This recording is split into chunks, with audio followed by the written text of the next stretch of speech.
Bismillahirrahmanirrahim. Assalamualaikum warahmatullahi wabarakatuh. Alhamdulillahi rabbil alamin. Wa bihi nasta'in ala umuri dunya waddin. Wa sallallahu ala sayyidina Muhammadin khatamin nabiyyin wa ala alihi wa sahbihi ajma'in. Qala rabbi shrah li sadri wa yassir li amri wahlul 'uqdatam min lisani yafqahu qawli. Qalu subhanaka la ilma lana illa ma 'allamtana innaka antal alimul hakim. Allahumma salli ala sayyidina Muhammadin al-fatih lima ughliq wal khatim lima sabaq nasiril haqqi bil haqq wal hadi ila siratikal mustaqim wa ala alihi haqqa qadrihi wa miqdarihi al-azim. Amma ba'du. Tama-tama puji syukur kehadirat Allah Subhanahu wa taala atas segala nikmat yang telah Allah berikan kepada kita, sehingga di waktu yang mulia ini, di tempat yang mulia, di waktu yang mulia, di saat yang mulia, di bulan yang mulia, kita dikumpulkan oleh Allah Subhanahu wa taala untuk menyebut, untuk mengenang, untuk kita mendengar perjalanan hidup orang yang mulia, yaitu Nabi besar Muhammad sallallahu alaihi wasallam. Ma'asyiral hadirin, sebelum kita buka kajian kita akan sedikit saling mengingatkan tentang bulan yang sekarang kita berada di bulan tersebut, yaitu bulan Muharram. Muharram ini bulan yang mulia. Mungkin kalau kita kurang perhatian dengan bulan mulia seperti bulan Muharram ini. Tapi kalau orang dulu, ini bulan dinamakan Ashhurul Hurum. Ashhurul Hurum, bulan-bulan haram. Kenapa dinamakan bulan-bulan haram? Karena di bulan ini itu mereka sangat giat sekali, sangat hati-hati sekali untuk melakukan hal-hal yang melanggar perintah Allah Subhanahu wa ta'ala. Ini bukan dari zaman Islam, dari zaman jahiliyah sudah ada ini. Keyakinan seperti ini sudah ada dari zaman jahiliyah. Jadi di bulan haram ini mereka kalau ketemu, jangankan dengan musuh biasa, dengan yang membunuh orang tua mereka saja, itu mereka tidak berani membalasnya. Nanti ditunda, nanti nunggu selain bulan haram. Kenapa? Saking mulianya bulan haram di keyakinan mereka. Dari zaman jahiliyah, ketika Nabi datang, diteruskan oleh Nabi besar Muhammad sallallahu alaihi wasallam. Jadi ada 4 bulan. Itu kan kalimatnya saja jamak, bukan syahrul haram, bukan, tapi ashhur al-hurum. Ini jamak semua ini. Ashhur jamak dari syahr, al-hurum jamak dari haram. Artinya bulan-bulan yang haram. Ada berapa bulan? Bulan-bulan yang haram ada 4 bulan. Yang 3 nyambung, yang 1 misah. Yang 3 nyambung, yang 1 misah. Apa yang nyambung itu? Yang pertama Dzulqa'dah, kemudian dilanjutkan Dzulhijjah, dilanjutkan Muharram, yaitu yang sekarang kita berada di bulan itu, Muharram. Jadi Dzulqa'dah, Dzulhijjah, Muharram itu yang nyambung. 1 yang misah nanti yaitu bulan Rajab, itu yang misah. Jadi 4 bulan haram. Jadi dari zaman jahiliyah, mereka kalau ketemu dengan yang bunuh bapak mereka saja, mereka tidak berani membalasnya. Jadi balas dendam itu nanti. Kalau sudah keluar bulan haram, baru mereka berani balas dan dendam atau menumpahkan darah. Saking mereka memuliakan bulan haram tersebut. Datang Islam sama Nabi dimuliakan dan diluruskan, diajarkan sama Nabi. Bukan artinya bunuh orang di selain bulan haram itu boleh, bukan begitu Di ajaran Islam tidak boleh kita membunuh orang lain. Tidak boleh menumpahkan darah orang lain apapun alasannya. Tidak boleh begitu. Cuman jadi diajarkan sama Nabi, diarahkan sama Nabi bagaimana kita menghormati, memuliakan bulan tersebut. Salah satunya diantaranya kata Nabi, perbanyaklah puasa di bulan haram. Jadi dari bulan Dzulqa'dah, Dzulhijjah, Muharram dan bulan Rajab itu bulan yang paling dianjurkan kita untuk memperbanyak puasa. Itu 4 bulan tadi. Banyaklah, pokoknya kalau di luar bulan 4 ini 1, maka di bulan 4 ini 2, begitu, double jadi. Itu yang dianjurkan oleh Nabi kita, Nabi besar Muhammad sallallahu alaihi wasallam. Nah, kita sekarang berada di bulan ketiga, yaitu Muharram. Selain di bulan Hurum kita dianjurkan untuk banyak puasa, di bulan Muharram ada hari yang sangat dianjurkan juga kita untuk berpuasa, yaitu puasa tanggal 10 dan tanggal 9. Bahasanya Asyura dan Tasu'a itu dianjurkan untuk puasa. Asyura artinya 10 dari bulan Muharram, tanggal 10 dari bulan Muharram itu namanya Asyura. Dan Asyura ini juga sudah ada puasanya dari sebelum Islam ternyata. Jadi Nabi sebelum beliau jadi Rasul sudah puasa Asyura, seperti yang diriwayatkan oleh Imam Malik di dalam kitabnya Al-Muwatta. Nabi itu sudah puasa Asyura sebelum Islam. Dan orang jahiliyah juga sudah puasa Asyura sebelum Islam. Mereka memuliakan hari Asyura. Termasuk salah satu bentuk mereka memuliakan hari Asyura, mereka mengganti kiswah Ka'bah itu di setiap tanggal 10 Muharram, dan sampai sekarang itu berlanjut. Kiswah Ka'bah itu kan di setiap tahunnya ganti. Kapan gantinya? Tanggal kapan? Hari apa? Hari Asyura digantinya. Dari dulu itu, dari zaman jahiliyah sudah seperti itu. Bentuk mereka memuliakan hari Asyura. Puasa Nabi diutus oleh Allah, Nabi wajibkan. Jadi puasa Asyura ini pernah wajib hukumnya. Kalau sekarang kan sunnah hukumnya. Dulu pernah wajib. Ketika Nabi diutus oleh Allah, Nabi wajibkan yang mampu untuk puasa tanggal 10 Muharram wajib puasa. Puasa semua sahabat yang waktu itu sudah masuk Islam.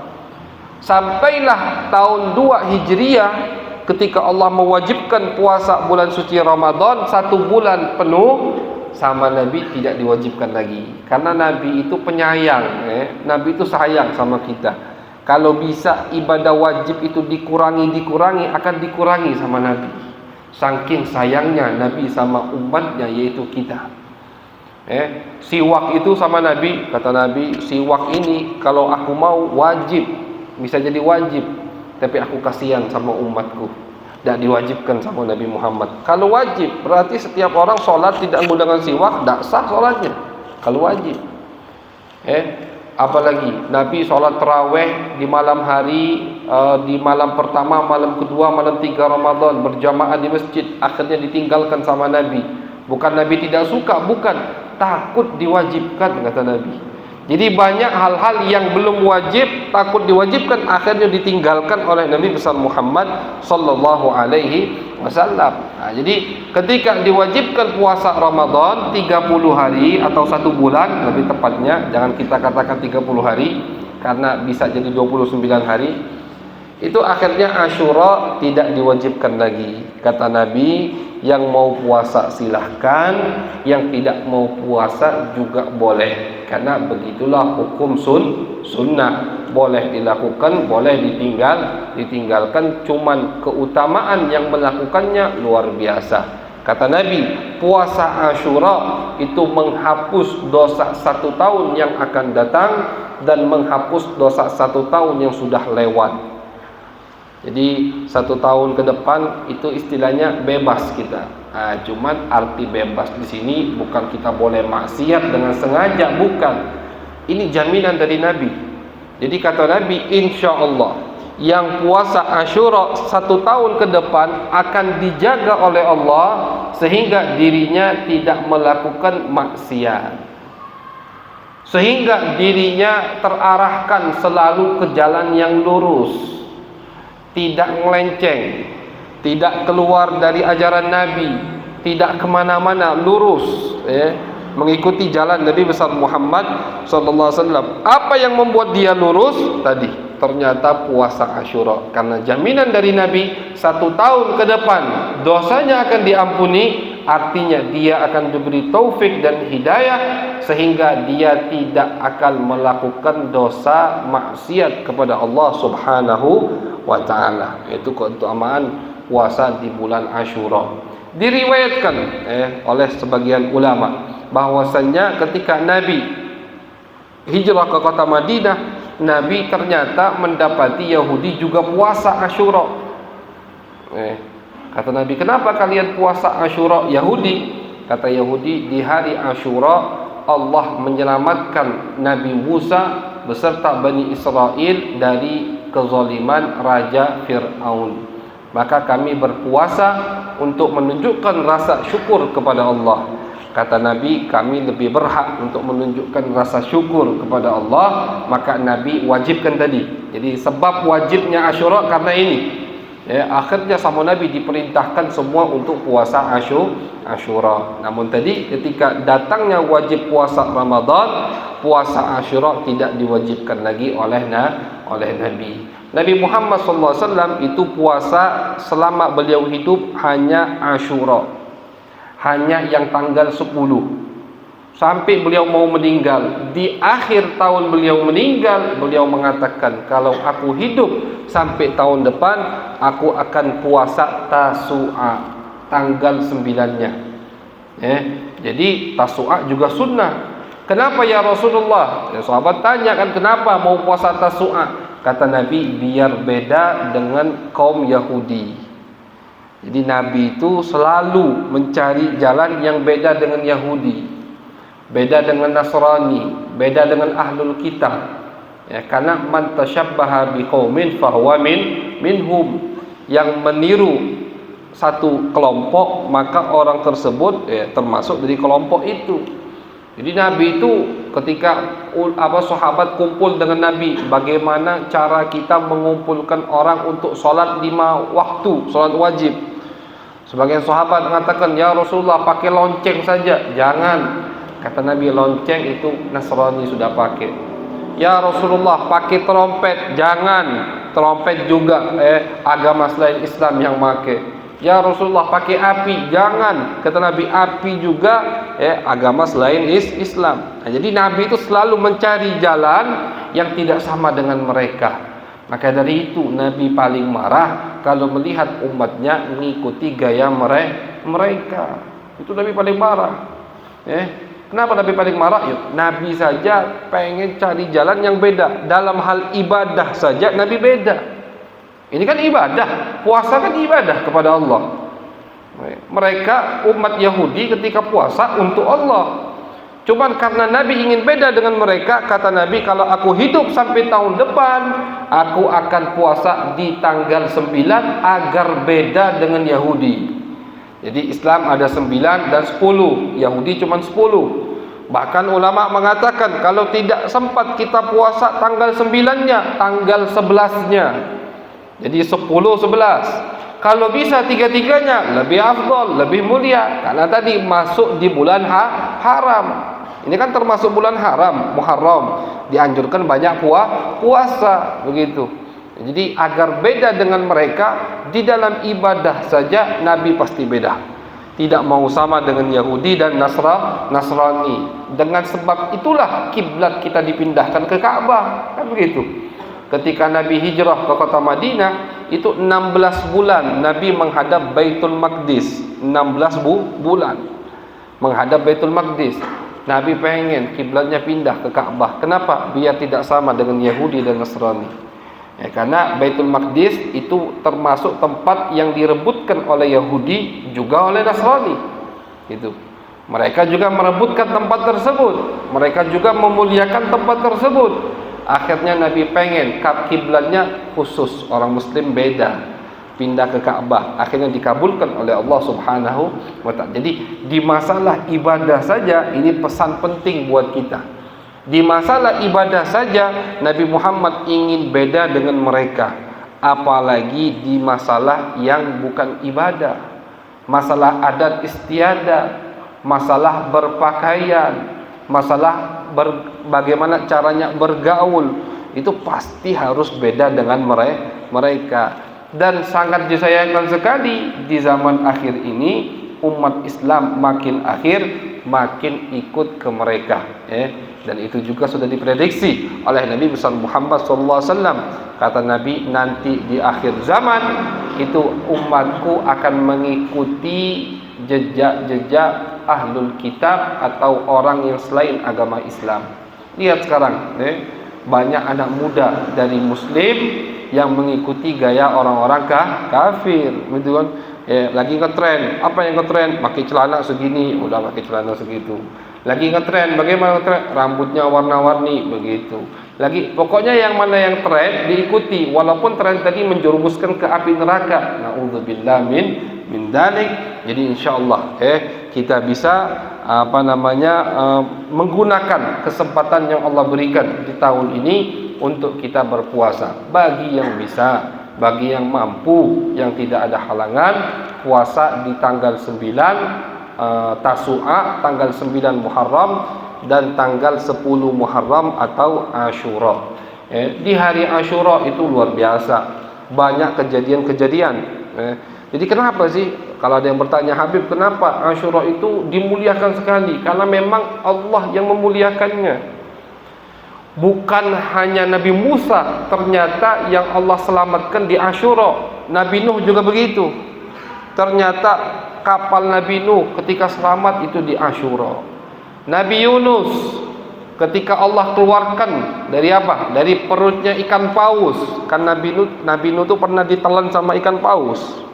Di Al-Quran diceritakan itu Nabi Nuh pernah ditelan sama ikan paus. Kapan dikeluarkan oleh Allah? Di hari Ashura dikeluarkan oleh Allah dari ikan paus. Semua nabi-nabi, rata-rata cerita nabi yang ditolong oleh Allah, diberi kekuatan untuk melawan kaumnya, itu terjadi di hari Ashura. Jadi hari yang sangat mulia. Umpama tidak bisa puasa, paling tidak cari amal ibadah yang lain. Cari amal ibadah yang lain. Jangan maksiat, paling tidaklah kalau susah nian. Susah mau amal baik, ya sudah, jangan maksiat, jangan melanggar di hari itu. Bukan artinya di hari lain boleh melanggar, bukan. Tapi kan terkadang ada hari-hari yang mulia, kalau kita melanggar di hari tersebut, ini nunjukkan orang ini ngelawan sama Allah Subhanahu wa ta'ala. Di Mekah, tanah haram, tidak boleh melanggar, bukan artinya di selain tanah haram boleh melanggar. Tapi kenapa dosa di tanah haram lebih besar? Karena tanah haram di situ ada Baitullah, ada rumah Allah Subhanahu wa ta'ala, yaitu Ka'bah dan seterusnya. Jadi mudah-mudahan kita termasuk orang dari umat Nabi yang bisa menggunakan kesempatan ini, yaitu kesempatan bulan Muharram, kita perbanyak ibadah kita. Kita tambah dekatkan diri kita kepada Allah, tambah dekatkan diri kita kepada Nabi besar Muhammad sallallahu alaihi wasallam. Insyaallah segini cukup. Kita lanjut kajian kita seperti biasa, yaitu kitab Ad-Dakhair Al-Muhammadiyah yang dikumpulkan oleh Al-Imam Al-Alim Al-Fadil As-Sayyid Muhammad bin Alawi Al-Maliki Al-Hasani rahimahullahu ta'ala. Qal ila an qal ahwaluhu qabla al-bi'tsah sallallahu alaihi wasallam. kana sallallahu alaihi wasallam qabla al-bi'tsati mutadayyinan wa muta'abbidan yubghidul asnam wa yakrahul haram. Kata beliau, Nabi Muhammad sallallahu alaihi wasallam itu sebelum diutus oleh Allah Subhanahu wa taala, bukannya beliau mengikut zaman jahiliyah, tidak, mutadayyinan, sudah punya agama, sudah mengikuti agama, mengikuti ajaran, mengikuti satu keyakinan. Keyakinan siapa itu? Kata ulama, mengikuti ajaran kakek beliau, yaitu Nabi Ibrahim alaihi assalam. Kan Nabi itu nasabnya nyambung ke Nabi Ibrahim. Dan di Mekah pada saat itu masih ada beberapa kelompok yang memegang teguh ajaran Nabi Ibrahim. Tidak nyembah berhala, tidak berbuat zina, tidak minum arak khamar, tidak mencuri, tidak memakan riba, tidak, pokoknya semua ya, yang jelek-jelek itu tidak semua. Di antara mereka Nabi besar Muhammad sallallahu alaihi wasallam mutadayyin, orangnya punya agama, beragama, punya akhlak, itu jelas. Jadi dari kecil kan Nabi sudah dijaga oleh Allah. Dari kecil Nabi sudah dijaga oleh Allah Subhanahu wa taala. Wa muta'abbidan, beliau ini ahli ibadah. Ya, ulama khilaf, ibadah apa yang dilakukan oleh Nabi sebelum beliau jadi rasul. Ada yang mengatakan Nabi mengikuti ibadah Nabi Ibrahim, ada yang mengatakan Nabi mengikuti ibadah Nabi Nuh, ada yang mengatakan seterusnya. Tapi pendapat yang muktamad tidak. Ibadah Nabi sebelum Nabi diutus adalah at-tafakkur. Apa tafakkur? Merenungkan apa yang sudah Allah ciptakan. Maka dari itu ketika beliau mau diutus oleh Allah beberapa bulan, itu beliau suka uzlah, suka menyendiri di Gua Hira. Nabi di Gua Hira ngapain? Nabi di Gua Hira beribadah kepada Allah. Apa ibadahnya Nabi? Tafakkur. Karena tafakkur itu, ma'asyarul hadirin, ibadah yang sangat luar biasa. Tafakkuru sa'ah khairun min ibadati sanah. Ada yang mengatakan begitu. Kita bertafakkur sesaat itu terkadang hasilnya lebih efektif, lebih baik daripada ibadah 1 tahun tanpa tafakkur. Tafakkur. Kalau kita lagi di hadapan langit, coba tafakkur. Oh, Allah Maha Kuasa, nyiptakan langit tanpa tiang, indahnya. Oh, itu macam-macam tuh, silahkan. Nabi Muhammad kalau masalah tafakkur dibuka sama Nabi, tafakkaru fi khalqillah. Kalau kalian mau tafakkur dengan apa yang Allah sudah ciptakan, bebas, kata Nabi. Mau tafakkur langit, bintang, bulan, matahari, yang di bumi, mau tafakkur tanah yang ada di dalamnya, timah, macam-macam itu, silahkan. Yang di laut mau kita tafakuri, silahkan, bebas, kata Nabi. Tapi wala tatafakkaru fi dzatillah, jangan tafakkur, jangan memikirkan tentang zat Allah Subhanahu wa taala. Karena kata Nabi, otak kalian tidak mampu untuk memikirkan zat Allah itu, maksudnya Allah itu bagaimana, Allah itu di mana. Nah, itu udah stop kalau di situ. Bukan babnya, bukan bagiannya. Tapi yang Allah ciptakan, mau tafakkur, wa fi anfusikum afala tubsirun, kata Allah. Tidak usah jauh-jauh kalau tafakkur, lihat diri kalian dulu. Lihat urat di dalam tubuh kita, pembuluh darah dalam tubuh kita. Kalau makanya dokter kalau dibarengi dengan agama, itu dokter orang yang paling kuat imannya kepada Allah. Kenapa? Karena dokter-dokter itu yang paham bagian tubuh manusia. Dokter apa saja? Dokter bedah, misalkan dokter kandungan, dokter kehamilan, lihat di dalam kandungan bayi itu bagaimana kedudukannya, bentuknya, makannya apa. Pasti mereka akan mengatakan subhanallah, maha suci, maha agung Allah Subhanahu wa ta'ala. Jadi kalau tafakkur dengan apa yang Allah ciptakan, silahkan. Dan itu ibadah yang paling bagus, ibadah yang paling baik. Simple, tidak capek, tapi hasilnya sangat luar biasa. Makanya muta'abbidan ibadahnya Nabi sebelum beliau diutus oleh Allah, ulama yang mengatakan, sepakat ulama atau kebanyakan ulama mengatakan, yaitu adalah tafakkur. Belum ada sholat, belum ada baca-baca, belum ada yang puasa, belum, kecuali puasa Asyura tadi. Tafakkur itu ibadah Nabi besar Muhammad sallallahu alaihi wasallam. Yubghidul asnam wa yakrahul haram. Nabi Muhammad dari kecil, dari belum beliau diutus oleh Allah, sudah tidak suka dengan berhala-berhala. Tidak suka dengan berhala. Wa yakrahul haram, tidak suka dengan, sama dengan yang namanya haram-haram itu tidak suka.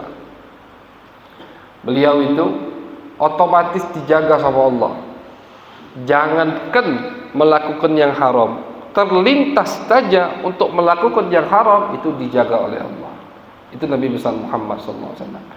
Jadi jangan sampai kita berpikiran Nabi pernah melakukan yang haram, jangan.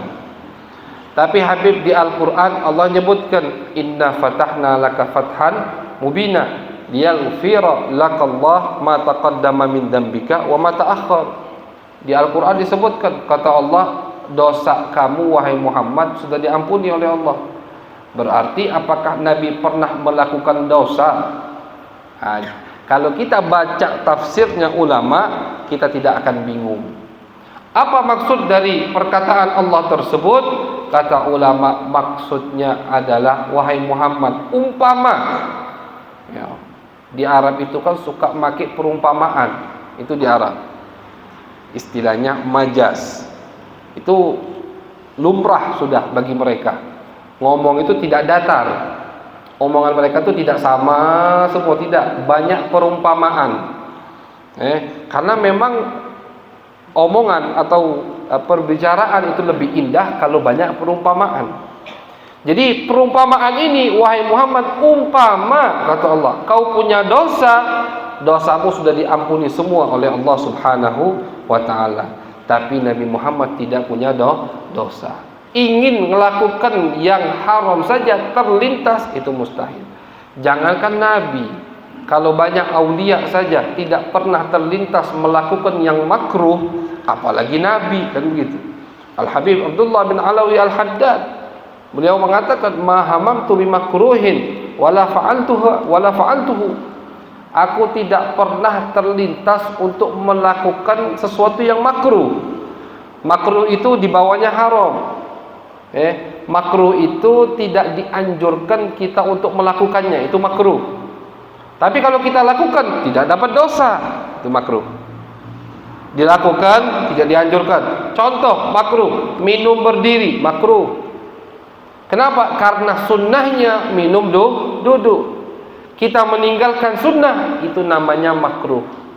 Atau kita melakukan dengan apa yang tidak dianjurkan. Nabi menganjurkan minum duduk, kita nentang minum berdiri, itu makruh. Nabi menganjurkan buang air kecil duduk, kita buang air kecil berdiri, itu makruh. Nabi menganjurkan makan pakai tangan kanan, minum pakai tangan kanan, kita minum pakai tangan kiri, makruh. Selagi kita tidak meremehkan sunnah Nabi, tidak dosa.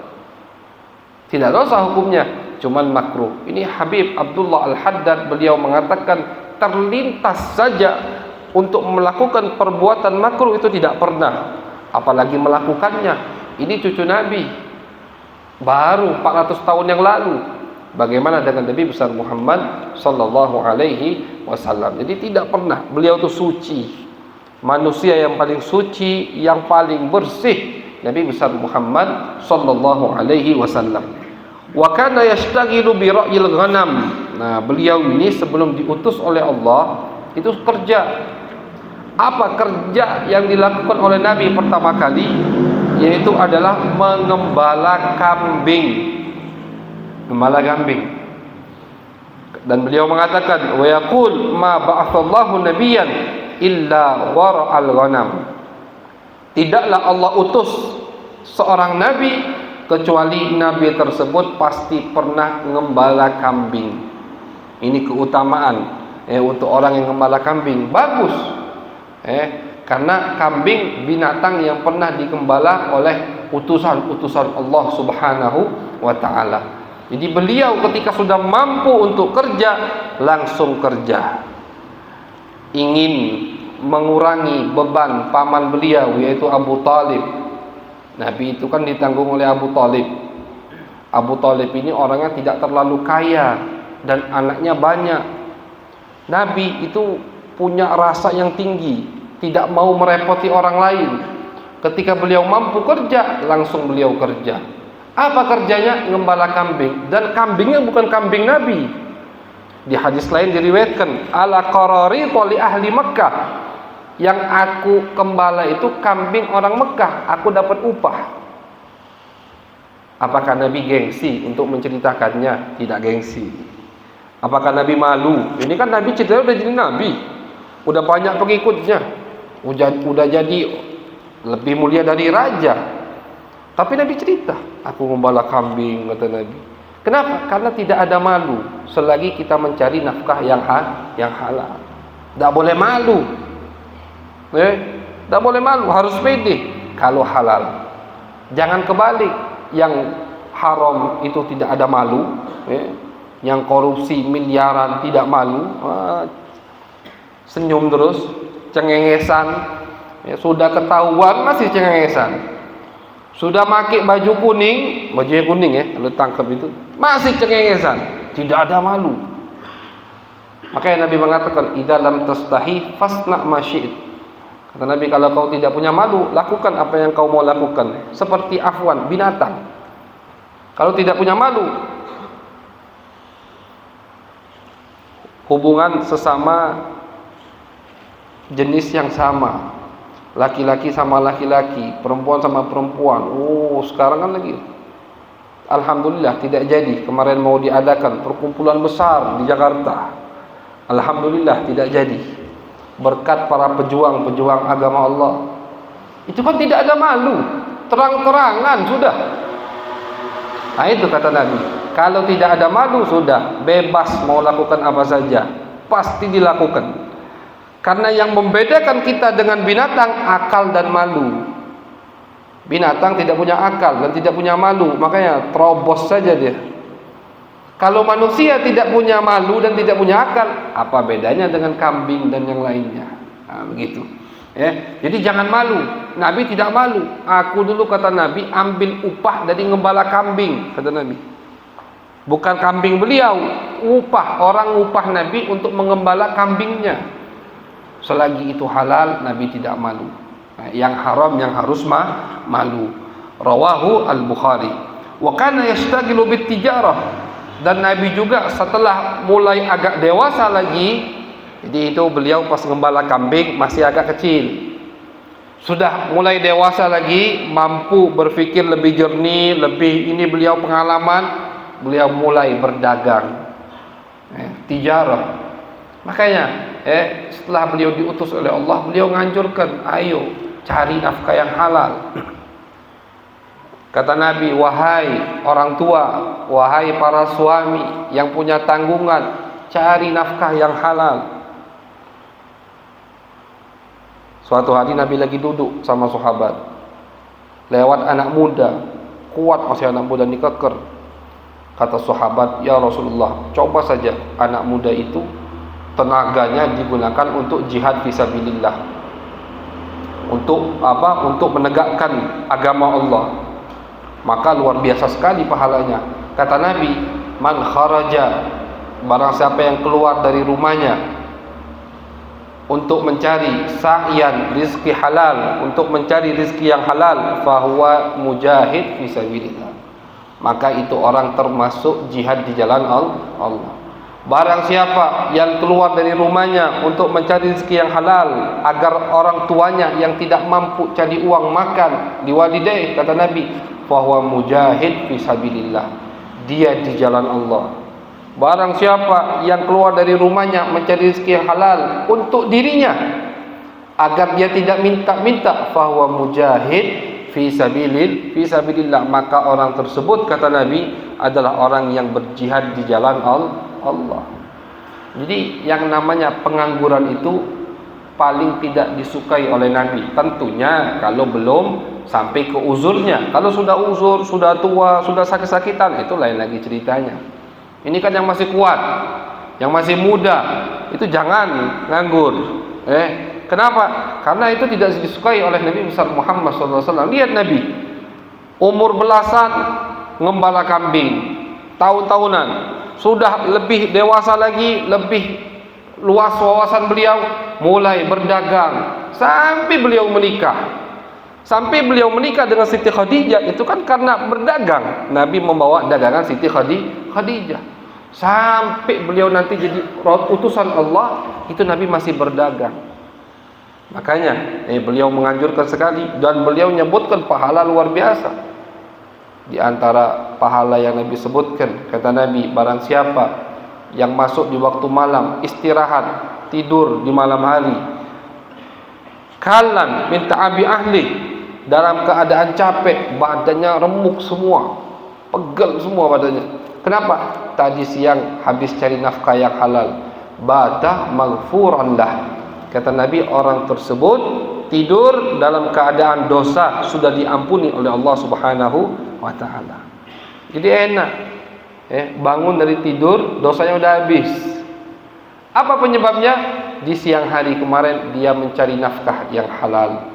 Itu anjuran dari Nabi besar Muhammad sallallahu alaihi wasallam. Waqad kana Sa'ib ibnu Abi Sa'ib yusyarikuhu fit tijarah.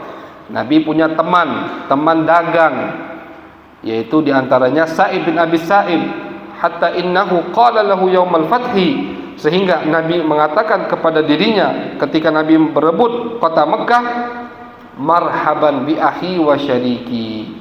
Kata Nabi, selamat datang saudaraku dan teman dagangku. Itu tadi sahabat Sa'ib. Jadi punya teman banyak Nabi.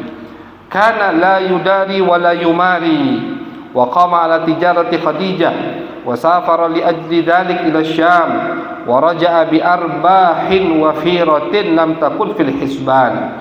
Tapi Nabi dagangnya, walaupun beliau belum jadi utusan Allah, tidak pernah menipu. Itu tidak pernah.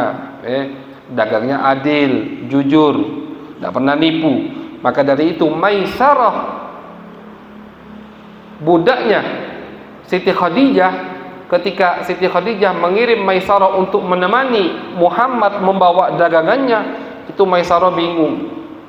Aku tidak pernah melihat orang yang dagang sejujur Muhammad, tapi untungnya juga berlipat-lipat gitu. Karena orang kan mengira untung banyak itu dengan menipu. Tidak, ternyata untung banyak bukan dengan menipu. Kata Maisarah, ini orang paling jujur, tidak pernah menipu, selalu dia katakan apa adanya, tapi anehnya untungnya berlipat-lipat.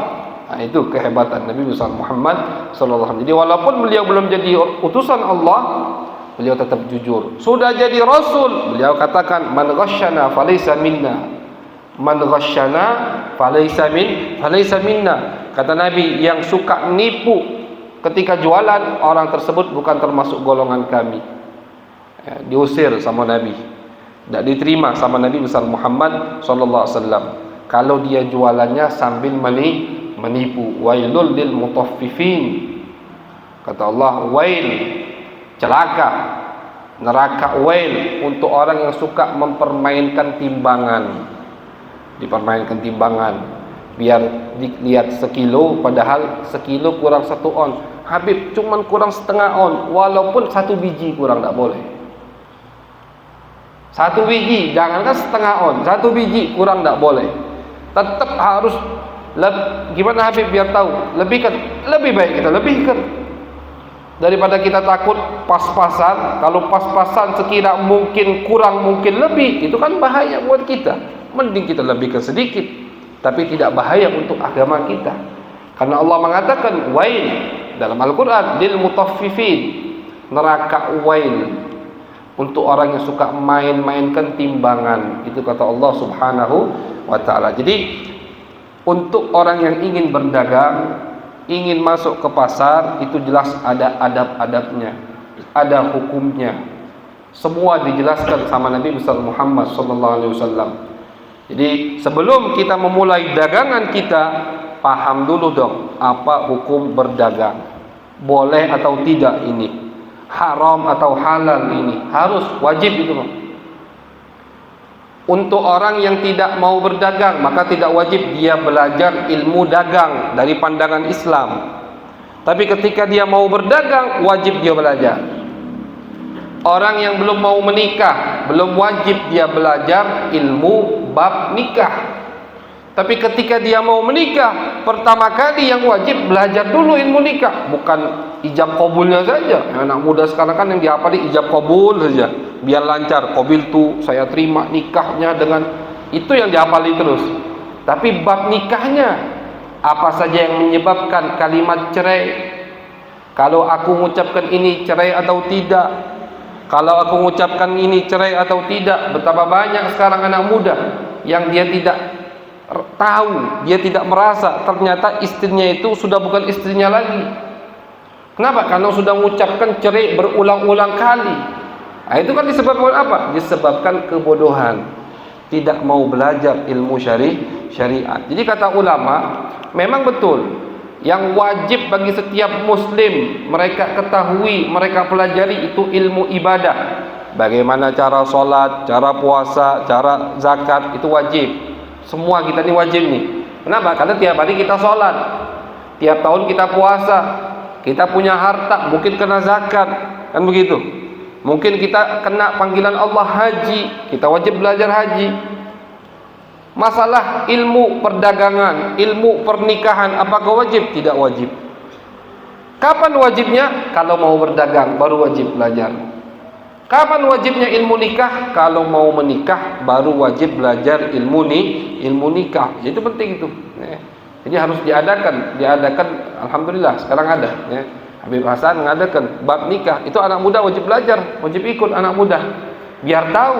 Bahkan yang tidak muda, ya kalau belum tahu ya ikut. Biar tahu ternyata selama ini salah atau tidak, kan begitu.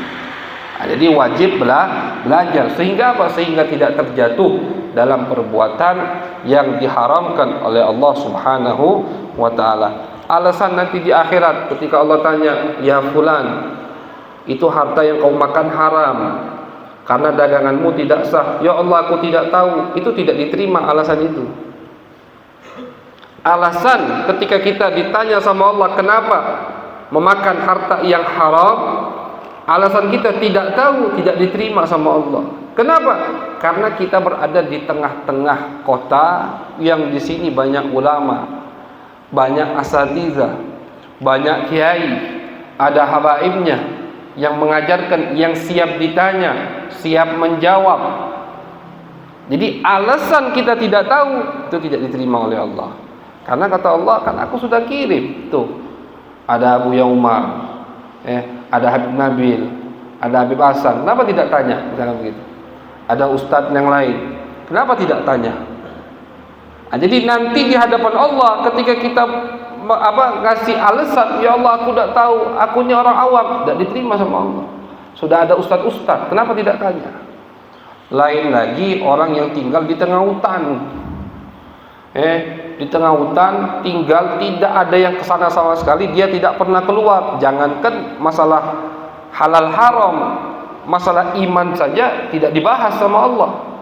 Masuk surga langsung mereka, walaupun mereka tidak mengenal Allah, tidak pernah mengucapkan 2 kalimat syahadat, tidak pernah sholat. Orang yang tinggal di tengah hutan, tapi bukan tinggal di tengah hutan bisa megang HP, bukan. Mau tinggal tengah hutan Habib, tapi HP, komputer semua komplit, ya bohong itu, bukan. Maksudnya tinggal di tengah hutan, tidak ada akses sama sekali yang sampai kepada mereka. Mereka tidak pernah mendengar tentang ajaran Islam, tidak tahu dengan Nabi Muhammad sama sekali, tidak pernah dengar. Maka orang yang meninggal dalam keadaan tersebut langsung masuk surga. Karena Allah mengatakan, "Wa ma kunna mu'adzibina hatta nab'atsa rasula." Kami tidak mungkin mengazab satu kaum, kata Allah, sampai kami kirim utusan kami kepadanya. Kalau utusan tidak sampai, tidak diazab sama Allah. Utusan sampai, baik tadi utusan Allah, Rasulullah, atau pewarisnya para ulama, sampai kepada kita, maka tidak ada alasan kita mengatakan tidak tahu ya Allah.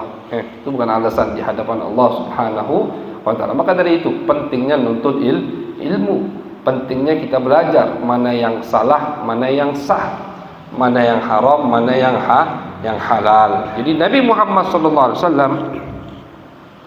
walaupun beliau sebelum diutus oleh Allah, tetap perdagangan beliau bersih, adil, karena memang dari kecil beliau sifatnya sudah adil.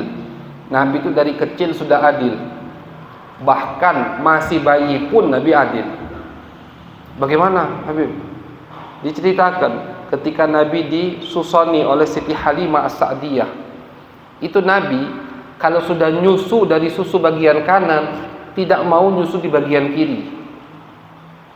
Misalkan waktunya nyusu siang, nyusu Nabi bagian kanan. Sama Siti Halimah mau dikasih juga yang bagian kiri, tidak mau, ditolak sama Nabi. Apa? Buat adik-adiknya yang belum nyusu. Adil beliau. Kalau dihabisin semua, ya habis dong akhirnya. Adik-adiknya tidak dapat. Jadi saking adilnya Nabi, dari bayi pun beliau sudah adil. Sallallahu alaihi wasallam. Asma'uhu sallallahu alaihi wasallam. Nama-nama Nabi Muhammad. Diriwayatkan bahwasannya Nabi Muhammad itu memiliki 1000 nama. Memiliki 1000 nama. Dan dikumpulkan oleh Al-Imam Yusuf An-Nabhani nama-nama beliau, cuman beliau tidak berhasil mengumpulkan sampai sebanyak itu, gitu. Ya, jadi yang meriwayatkan 1000 nama tidak menyebutkan mana saja 1000 itu, tapi ada riwayat sebagian ulama mengumpulkan sampai 800 daripada nama Nabi besar Muhammad SAW. Namun yang akan disebutkan oleh Abuya di sini hanya beberapa nama beliau yang terkenal, yang sering kita dengar. Wa min asma'ihi sallallahu alaihi wasallam, termasuk nama Nabi, annahu qala, beliau sendiri yang mengatakan, ana Muhammad, kata Nabi, aku ini Muhammad, namaku. Wa ana Ahmad, dan namaku juga Ahmad. Muhammad, siapa yang memberi Nabi nama Muhammad? Ulama khilaf. Ada yang mengatakan yang memberi nama Muhammad ibu beliau Siti Aminah. Ada yang mengatakan yang memberi nama Muhammad kakek beliau Abdul Muttalib. Khilaf. Namun kedua-duanya diberikan perintah langsung oleh Allah dari melalui ilham. Siti Aminah dapat ilham dari Allah, namai Muhammad. Abdul Muttalib juga begitu, dapat ilham dari Allah untuk menamainya Muhammad. Nama ini nama aneh di zaman itu. Tidak ada orang yang dinamakan Muhammad kecuali beberapa orang. Alasannya karena beberapa orang ini tahu, mendengar dari Yahudi dan Nasrani bahwasannya di zaman nanti, zaman kita ini ada nabi yang bernama Muhammad. Akhirnya ada dikumpulkan sama ulama, kalau tidak salah 12 orang. 12 bapak itu punya istri lagi hamil semua, dan kebetulan lahir laki semua. Karena memang di tahun kelahiran Nabi itu setiap bayi yang lahir pasti laki. Itu disebutkan di kitab Maulid. Di tahun kelahiran Nabi besar Muhammad, setiap bayi yang lahir tahun itu laki semua, tidak ada perempuan. Jadi tidak ada perempuan yang seumuran dengan Nabi. Kalau laki banyak, begitu. Dan 12 orang ini sama bapaknya dinamakan Muhammad. Kenapa? Pengen anaknya jadi Nabi. Tapi ternyata pilihan Allah beda, gitu kan? Pilihan Allah untuk Muhammad bin Abdullah. Nabi akhir udah dipilih, udah ditentukan dari dulu sudah. Jadi nama beliau Muhammad. Ana Muhammad, kata Nabi. Apa arti Muhammad? Muhammad itu orang yang terpuji. Itu Muhammad. Arti Muhammad orang yang terpuji. Sedangkan arti Ahmad itu dari af'al tafdil. Arti Ahmad orang yang paling baik ketika memuji, orang yang paling hebat ketika memuji. Ahmadul hamidin li rabbihi, makhluk yang paling pintar memuji Allah itu Nabi besar Muhammad sallallahu alaihi wasallam. Makhluk yang paling pintar memuji Allah Nabi besar Muhammad. maka dari itu beliau jadi Muhammad. Kata ulama, kalau dari tartibnya Ahmad dulu baru Muhammad. Beliau makhluk yang paling pintar memuji, sehingga beliau jadi makhluk yang paling terpuji. Beliau Ahmad, sehingga beliau menjadi Muhammad. Makhluk yang paling pintar memuji Allah, sehingga beliau jadi makhluk yang paling terpuji. Jadi kata ulama, tertibnya Ahmad dulu baru Muhammad. Maka dari itu Nabi sendiri yang mengatakan, aku ini kalau di langit terkenalnya Ahmad, bukan Muhammad. Kalau di langit terkenal Ahmad. Di kitab-kitab terdahulu terkenal Ahmad. Di Al-Quran disebutkan ketika Nabi Isa menyampaikan kepada kaumnya, wa mubasyiran bi rasul ya'ti min ba'dismuhu Ahmad. Tugas Nabi Isa ketika menyampaikan kepada kaumnya ajaran Allah, termasuk salah satu ajarannya Nabi Isa menyampaikan nanti di akhir zaman ada nabi yang bernama Ahmad, bukan Muhammad. Jadi memang tertibnya Ahmad dulu. Ketika beliau menjadi makhluk yang paling pintar memuji Allah, beliau dijadikan oleh Allah makhluk yang paling terpuji. Ahmad baru Muhammad. Dengan bukti Nabi Muhammad mengatakan di dalam hadis yang lain, beliau mengatakan kelak di hari kiamat, ketika aku meminta syafaat kepada Allah untuk umatku, yuftah alayya bima hamida lam yuftah li ahadin qabli.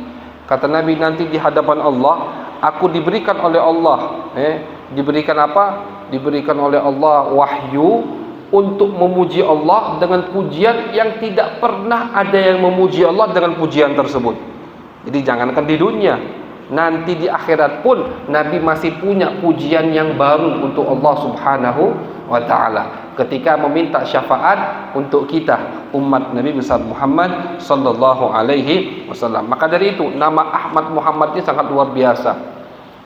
Ulama itu saking memuliakan nama Ahmad Muhammad, itu mereka sebagian tidak berani atau tidak tega untuk memukul anak mereka yang namanya Muhammad atau Ahmad. Dan mereka tidak pernah menisbatkan perbuatan yang jelek ke anaknya Muhammad.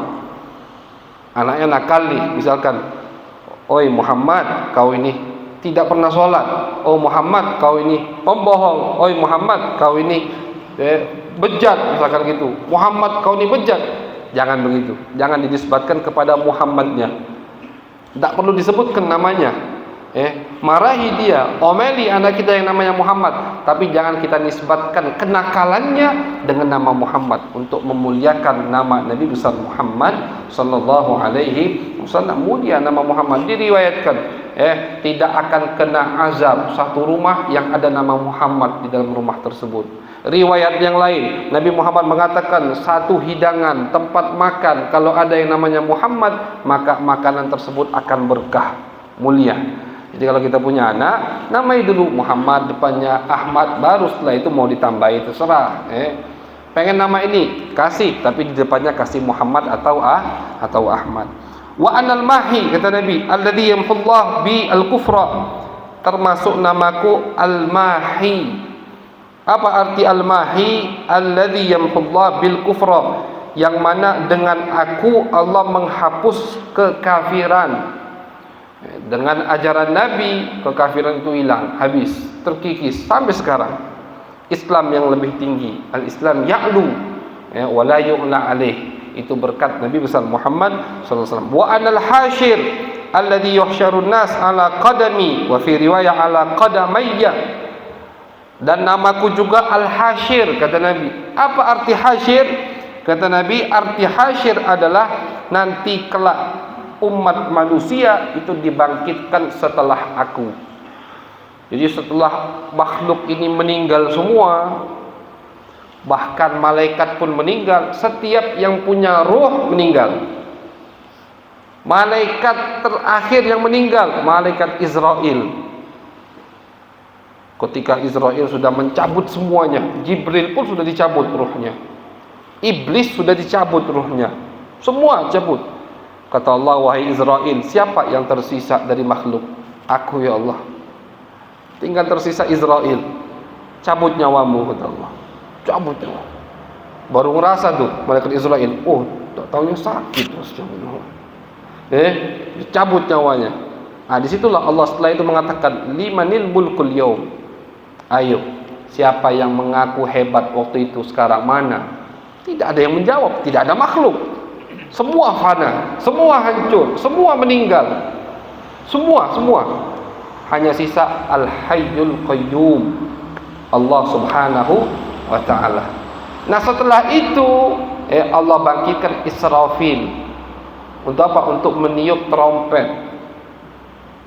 Pertama kali yang bangkit setelah itu adalah Nabi besar Muhammad sallallahu alaihi wasallam. Makanya nama beliau Al-Hasyir. Pertama kali yang bangkit, Nabi Muhammad bangkit dalam keadaan sujud kepada Allah subhanahu wa ta'ala. Wa anal aqib fala nabiyya ba'di. Namaku juga kata Nabi Al-Aqib. Al-Aqib artinya la nabiyya ba'di, tidak ada nabi setelah aku, penutup dari nabi-nabi yang lain, yaitu nabi kita, Nabi besar Muhammad sallallahu alaihi wasallam. Wa fi riwayah, di riwayat lain disebutkan anal muqaffa, aku ini, atau al-muqaffi, dua riwayat, bisa dua-duanya. Aku ini nabi yang mengikuti jejak nabi-nabi sebelum aku. Wa nabiyyut taubah, termasuk nama nabi, Nabi Taubah, nabi yang menganjurkan kita untuk banyak bertaubat. Itu nama Nabi Muhammad SAW. Dan beliau dipraktekkan dalam hadis. Nabi mengatakan sehari aku istighfar, minta ampun kepada Allah 100 kali. Itu nabi, Pak. Nabi yang dosanya tidak ada itu masih istighfar 100 kali kepada Allah Subhanahu wa taala di setiap harinya. Makanya beliau selalu menganjurkan taubat terus pokoknya. Jangan pandang amal kita, jangan pandang buruknya maksiat kita, jangan. Taubat pokoknya. Selagi ruh kita belum sampai ghargharah, belum sampai sini, dan kita tidak murtad, tidak keluar dari agama Allah, maka taubat kita pasti diterima oleh Allah. Sebesar apapun, jangan sampai kita mengira Allah tidak mampu mengampuni dosa kita. Itu dosa yang lebih besar. Jadi sebesar apapun dosa kita, taubat, cuci, pokoknya taubat terus. Innallaha yuhibbu at-tawwabin. Allah itu cinta kepada hamba yang banyak bertobat. Tawwab itu sighah mubalaghah. Sighah mubalaghah itu menunjukkan sering, terus dia lakukan. Itu artinya. Jadi kata Allah, Allah senang dengan orang yang sering bertaubat.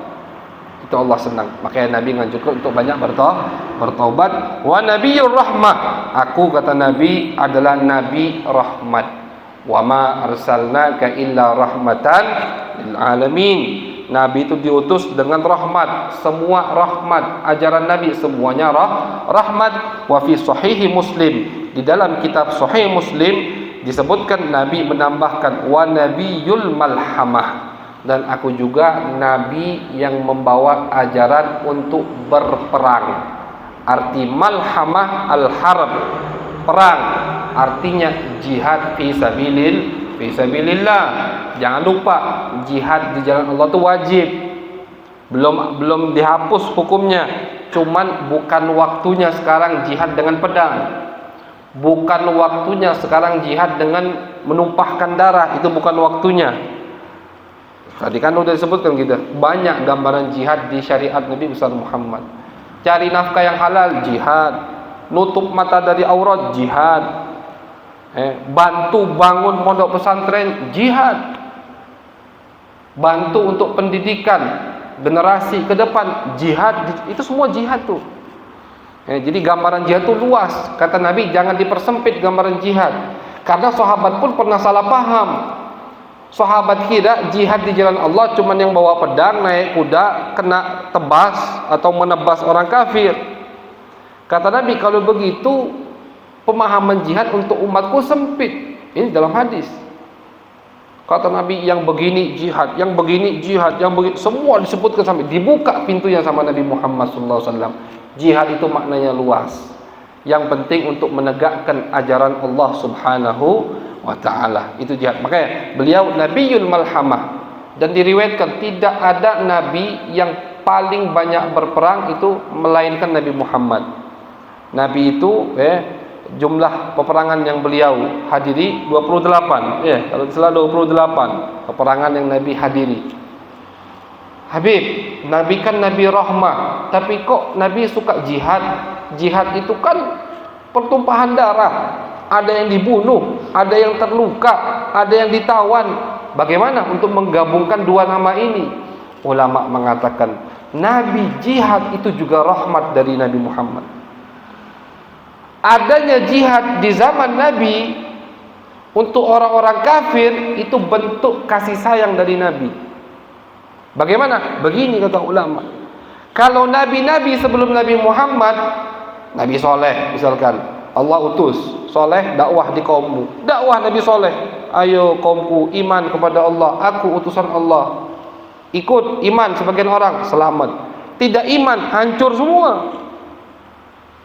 Begitu. Kaum Nabi Nuh, lihat, ayo yang mau iman ikut sama aku, ikut 80 orang naik kapal, sisanya hancur, habis, tidak ada jejaknya sama sekali. Kenapa? Karena tidak ada jihad fisabilillah. Tapi Nabi tidak. Nabi sendiri minta kepada Allah, ya Allah, jangan turunkan azab yang menghancurkan semuanya. Diajak sama Nabi dakwah secara lembut 13 tahun, tidak mau ikut. Habis itu baru diajak lagi, tidak mau ikut, diperangi sama Nabi, ditakut-takuti. Ayo kata Nabi, ikut aku Islam. Tidak mau Islam, perang. Akhirnya kan mikir lagi tuh, perang juga tidak semuanya mati. Lihat peperangan Nabi, tidak ratusan ribu yang mati, tidak, 70 yang mati, 20 yang mati dari orang kafir, tidak banyak. Tapi efeknya, hasilnya luar biasa sekali. Coba kalau Nabi tidak ada jihad fisabilillah, yang tidak mau iman orang Mekah ketika Nabi hijrah hancur semua. Nah, itu kan tidak rahmat namanya. Maka dari itu jihad untuk Nabi itu bentuk rahmat kasih sayang dari Nabi untuk umat Nabi besar Muhammad sallallahu alaihi wasallam. Wasammahu Allah fi kitabih, juga termasuk nama Nabi Bashir wa Nadhir. Bashir yang membawa kabar baik, Nadhir yang membawa kabar buruk bagi yang tidak mau iman kepada beliau. Wasirajam munira, sirat munira, sesuatu yang menerangi, itu juga termasuk nama Nabi. Raufar rahima, sangat penyayang, itu juga nama Nabi. Rahmatan lil alamin, juga rahmat untuk alam semesta, itu juga nama Nabi Muhammad sallallahu alaihi wasallam. Wa Muhammadan wa Ahmada wa Taha wa Yasin, termasuk nama Nabi Taha. Arti Taha itu suci. Jadi Ustaz, banyak udah nama Ahmad Muhammad, pengen nama Nabi yang lain, Taha. Itu pilihan untuk kita ngasih nama anak atau cucu kita, Taha. Di Al-Quran ada surat namanya Taha, ayat berbunyi Taha. Itu nama Nabi Taha, itu artinya apa? Suci, orang yang suci. Yasin, Yasin juga nama Nabi. Kita mau namakan anak kita Yasin, boleh, termasuk nama Nabi Muhammad sallallahu alaihi wasallam. Artinya wahai manusia yang mulia, itu Yasin. Wa Muzammila wa Muddathira, juga termasuk nama Nabi Muzammil, orang yang berselimut ketika beliau baru menerima wahyu. Wa Abdan, Abdun, beliau juga termasuk namanya hamba Allah subhanahu wa ta'ala. Fi qawlihi wa annahu lamma qama Abdullah yad'u sammahu Abdullah wa nadhiran mubina. Fi qawlihi azza thana'uhu wa qul inni anan nadhirun mubin. Wa mudzakkira, nama Nabi juga mudzakkir. Fi qawlihi taqaddasat asma'uhu innama anta mudzakkir. Waqad dzakara ghaira dzalik wa aktsara waqad dzukira ghairu dzalik wa aktsaru hadhil asma sifat. Jadi masih banyak lagi dari nama-nama Nabi besar Muhammad sallallahu alaihi wasallam, cuman hanya ini yang disebutkan oleh Abuya As-Sayyid Muhammad Alawi Al-Maliki. Guna kita tahu nama-nama Nabi agar kita nambah kedekatan diri kita kepada Nabi besar Muhammad sallallahu alaihi wasallam. Dan tadi biar rumah kita itu isinya nama-nama yang mulia. Kalau di rumah ada namanya Ahmad, ada namanya Muhammad, yang perempuan ada namanya Khadijah, ada namanya, itu kan rumahnya kayak rumah Nabi. Jadi isinya nama-nama Nabi Muhammad, isinya nama-nama istri Nabi Muhammad, isinya nama-nama ulama pewaris Nabi Nabi Muhammad sallallahu alaihi wasallam. Karena masalah nama jangan sembarangan. Nabi yang mengatakan, kata Nabi, termasuk tanda bapak bakti kepada anaknya, karena bapak juga wajib bakti kepada anak, bukan anak saja wajib bakti kepada bapak.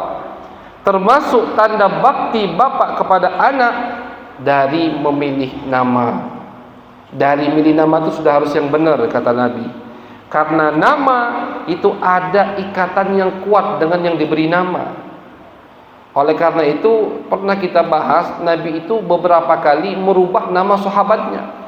Ada sahabat datang, namanya ini tak bagus, ganti, kata Nabi.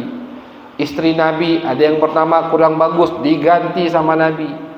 Kalau nama tidak ada kaitan dengan orangnya atau nama hal yang sepele, buat apa Nabi ganti? Tapi nama ini bukan hal yang sepele. Innakum tud'auna bi asma'ikum wa asma'i abaikum. Nanti di hari kiamat kita akan dipanggil dengan nama kita dan nama orang tua kita. Maju, kata yang manggil, Fulan bin Fulan. Kan kalau namanya indah, oh kan bagus. Nama Muhammad bin Ahmad, oh orang dengarnya aja, oh namanya aja nama Nabi, selamat nih orang, gitu. Pas mau dihisab oleh Allah Subhanahu wa taala. Jadi itu fungsi nama sangat bagus sekali untuk orang yang diberi nama. Jadi kita beri nama anak kita, cucu kita, orang yang kita sayangi dengan nama-nama yang mulia. Nama Nabi, nama sahabat Nabi, nama keluarga Nabi, nama ulama, pewaris Nabi besar Muhammad sallallahu alaihi wasallam, sehingga insyaallah dengan nama anak tersebut akan dekat dengan Nabi Muhammad, akan menjadi orang yang saleh, akan menjadi orang yang bertakwa kepada Allah Subhanahu wa taala. Amin ya rabbal alamin. Wa sallallahu ala sayyidina Muhammadin wa ala alihi wa sahbihi wa baraka wasallam. Walhamdulillahi rabbil alamin. Nak bertanya